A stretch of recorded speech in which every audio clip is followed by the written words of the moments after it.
도대체 왜? 다른 것도 아니고 단백질을 많이 챙겨 먹어야 되는지, 식물성이냐 아니면 뭐 동물성이냐, 뭐 섞여 있냐. 내 몸 건강 미니 상식. 코너 속의 코너 세 번째 주제는 단백질에 관한 주제인데, 다이어트 중에 혹은 다이어트가 아니더라도 단백질을 챙겨 먹는 게 좋다라고 항상 말씀을 하시는데, 네. 도대체 왜? 다른 것도 아니고 단백질을 많이 챙겨 먹어야 되는지, 그 단백질을 뭐 얼마나 챙겨 먹어야 되는지 단백질에 대해서 디테일하게 설명을 해주시면 좋을 것 같아요. 일단 우리가 에너지를 내는 영양소를 탄수화물, 단백질, 지방 이렇게 세 가지를 탄단지. 얘기하는데, 제 개인적으로는 구분을 좀 달리 하자는 거죠. 내 몸을 구성하고 내 몸의 신체 기능을 유지하는데 꼭 필요한 영양소와 단순히 에너지를 내는 영양소, 이렇게 구분을 해본다면 내 몸 구성에 필요한 영양소, 그러면 첫 번째가 단백질이고, 그쵸. 식이섬유, 비타민, 미네랄, 그 다음에 약간의 필수 지방산, 여기까지는 우리 몸이 꼭 필요한 거고, 네. 나머지 탄수화물 중에서 에너지를 내는 당질, 네. 그 다음에 지방은 지방. 그냥 말 그대로 에너지를 내는 거니까, 에너지원. 내가 육체 노동이 많고 운동도 많이 하고 하루 종일 걸어 다니고 움직인다? 그러면 탄수화물, 지방도 충분히 먹어줘야 되겠죠. 그쵸. 근데 거의 하루 종일 앉아있고 차로 출퇴근하고 운동도 대충 하고 나오고 앉아있고 이러면 찔린다. 탄수화물, 지방을 더 줄여야 되지 않을까요? 그죠? 굳이 쓰지 않는데 들어오는 거면 그렇죠. 축적만 되지. 그렇죠. 그런데 사람들은 이걸 그렇게 생각하는 게 아니라, 나 운동도 안 하고 활동도 안 하니까 전체적으로 먹는 양을 줄여야지, 이렇게 한단 말이에요. 그럼 필수적으로 들어와야 하는 것들의 파이도 같이 줄어드니까 적게 먹는 건 좋다 이거예요. 네. 그렇지만 내 몸에 필요한 영양소는 꼭 챙겨 먹어라. 그래서 식이섬유와 단백질을 강조하는 거고, 또 얘네들을 강조하는 또 다른 이유는 우리 몸은 본능적으로 내 몸에 필요한 단백질을 얻을 때까지 먹어요. 그래서 한 끼 식사에서 단백질이 충분하잖아? 그럼 많이 안 먹어도 돼. 제가 원래 대식가잖아요. 근데 단백질과 채소 위주의 식단을 이제 먹다 보니까 포만감이 빨리 오고, 뭐야, 나 원래 이렇게 나약했나 싶을 정도로 그러니까. 적게 먹게 되더라고요. 그러면서 위장 사이즈도 줄게 되고 포만감 호르몬들도 빨리 정상으로 돌아오게 되고.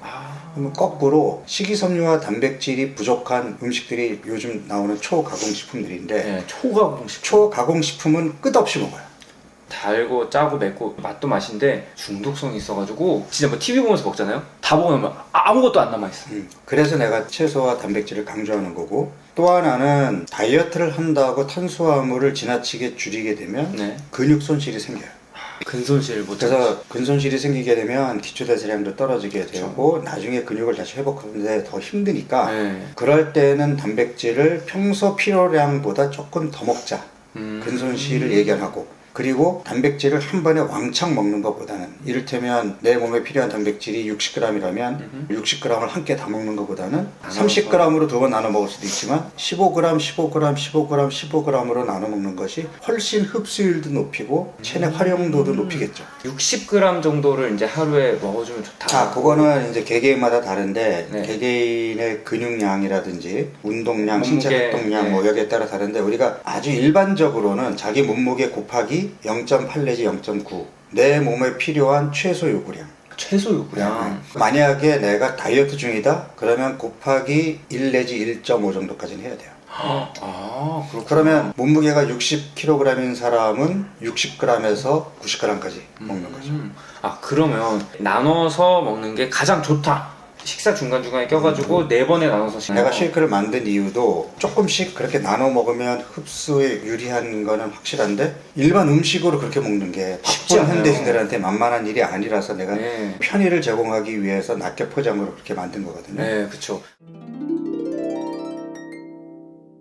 단백질 쉐이크도 말씀해 주셨는데, 그 단백질 쉐이크 안에 구성하고 있는 단백질이 식물성이냐 아니면 뭐 동물성이냐, 뭐 섞여 있냐, 이거에 따라서도 뭐가 더 좋냐 아니면 어떤 점이 좋냐, 이런 궁금증들이 있거든요. 단백질 자체는 똑같아요. 단백질 자체는 그냥 필수 아미노산과 비필수 아미노산이 함께 있는 건데, 네. 조금 디테일하게 들어가 보면 동물성 단백질은 완전 단백질. 완전 단백질. 그게 무슨 말이냐면, 우리 몸에서 만들어내지 못하기 때문에 음식을 통해서 얻어야 되는 아미노산이 있는데, 그걸 필수 아미노산이라고 해요. 그게 9종류가 있거든요. 근데 동물성 단백질은 필수 아미노산을 다 포함하고 있어요. 그래서 그래서 완전 완전 단백질인데, 식물성 단백질은 그 중에 일부가 없거나 몸에 필요한 만큼 들어오질 않아. 예를 들어서 쌀 같은 경우에는 필수 아미노산 중에 라이신이 부족하거든요. 네. 메티오닌이라는 거는 풍부해. 근데 콩은 메티오닌이 부족한데 라이신이 풍부해. 그럼 어떻게- 콩밥은 그렇지. 콩밥으로 먹으면 되네. 네, 그래서 콩밥으로 먹으라 그러면은 식물성으로 먹어도 완전 단백질로 얻어가는 거죠. 아, 식물성이라고 해서 모든 식물성 단백질에 뭐 그런 필수 아미노산이 다 빠져 있는 게 아니라 어떤 거는 요게 있고 어떤 거는 없고 같이 조화롭게 먹으면 결국엔 다 흡수는 할 수 있다. 그리고 보통 식물성 단백질에서 많이 쓰고 있는 게 대두 대두 단백. 단백인데 대두 단백은 식물성인데 완전 단백질이에요. 그래요? 그래서 많이 쓰는 거예요. 아, 근데 이제 대두의 문제가 뭐냐면 네. 이게 이제 대량 생산을 하기 위해서 요즘 흔히 GMO 얘기 많이 네. 하잖아요. 안전하다고는 하나 어쨌든 유전자를 이렇게 좀 변형시켜서 하는 그런 것들에 대해서는 불안감은 있잖아. 네. 대두 단백을 선택한다 그러면 기왕이면은 non GMO 넌 GMO로. 선택하면 좋죠. 그러면 식물성이랑 동물성이랑 같이 섞어져 있는 게 단일 제품보다 더 좋다. 뭐 이런 얘기도 있었고 식물성이 나는 몸에 더 잘 받더라. 뭐 이런 질문들이 있었는데 식물성이 100%라고 해서 장점이 있을까요? 동물성이냐 식물성이냐의 차이는 네. 완전 단백질이냐 불완전 단백질이냐도 있지만 흡수율에도 좀 차이가 나요. 흡수율. 사실 일반 식사에서 하게 되면 뭐 동물성 지방은 포화지방이나 콜레스테롤 함량이 많고 식물성 단백질은 상대적으로 불포화지방산과 식이섬유가 많기 때문에 네. 섭취할 수 있는 식물성 음식이 훨씬 낫죠. 건강 측면에서는. 네. 그런데 이제 근육을 만들고 단백질을 좀 더 효율적으로 섭취하겠다. 그러면 흡수율이나 아미노산의 구성을 보면 동물성이 날 수 있죠. 근데 이제 최근 현대인들이 과거에 비해서 우리나라의 경우에 식물성 단백질에 비해서 동물성 단백질의 섭취량이 급격하게 늘었거든요. 그렇죠. 많아졌죠. 고기도 많이 먹고. 그러니까 예. 그러다 보니까 상대적으로 식이섬유라든지 불포화지방산 이런 것들이 좀 부족하게 되는데 네. 실제 외국 연구에서도 단백질을 동물성 단백질에서 얻는 거의 한 3분의 1 정도만 식물성 단백질로 대체해도 혈관 합병증이나 이런 위험도가 위험도가 훨씬 떨어지는 낮아진다? 걸로 돼 있어요. 그래서 식물성 단백질과 동물성 단백질을 균형 있게 섭취하면 좋은데 회식을 가거나 거의 바깥에서 외식을 하는 게 대부분인데 바깥에서 외식을 하면 사실 식물성 단백질보다는 동물성 단백질 그쵸. 동물성 먹지 않나요? 단백질 주로 먹죠. 치킨, 고기, 뭐 삼겹살 뭐 이런 거 다 그러니까 동물성이니까. 그래서 한 끼 정도는 그래도 좀 식물성 단백질이 충분하게 들어있으면서 좀 건강도 챙기면서 영양소의 밸런스를 잡을 수 있지 않을까요? 특히 젊은 친구들은 네. 상대적으로 육식동물들이 많잖아요. 고기 좋아하는. 저요. 네.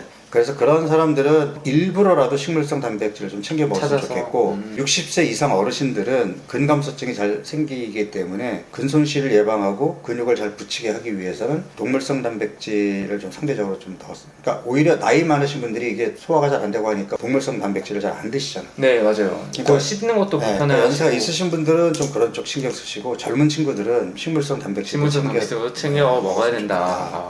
개개인마다 동물성이든 식물성이든 뭐 다르게 필요할 수 있지만 현대인들이 대부분 동물성 단백질을 상대적으로 많이 먹다 보니 한 끼 정도는 식물성 단백질 위주로 대체를 좀 해줘서 파이를 식물성이 조금 가져갈 수 있게 해주면 좋을 것 같다. 동물성 식품과 식물성 식품의 균형이죠. 균형. 그거를 뭐 1대1로 하는 게 좋으냐 2대1이냐 3대1이냐 뭐 이거는 뭐 개인마다 개인 차이가 네. 있겠지만 동물성 단백질만 고집하는 것보다는 동물성 단백질과 식물성 단백질을 균형 있게 섭취하는 것이 건강에는 더 도움이 되지 않을까 하는 생각입니다. 너무 좋습니다. 오늘 단백질에 관련해서 디테일하게 질문을 드려봤는데 도움이 되셨다면 좋아요, 구독, 댓글, 알림 설정, 특히 댓글로 또 궁금한 점이나 다뤄주면 좋겠는 주제들 알려주시면 감사하겠습니다. 다음 주에 알차고 재밌는 정보 가져올 테니까요. 기대 많이 해주세요. 안녕.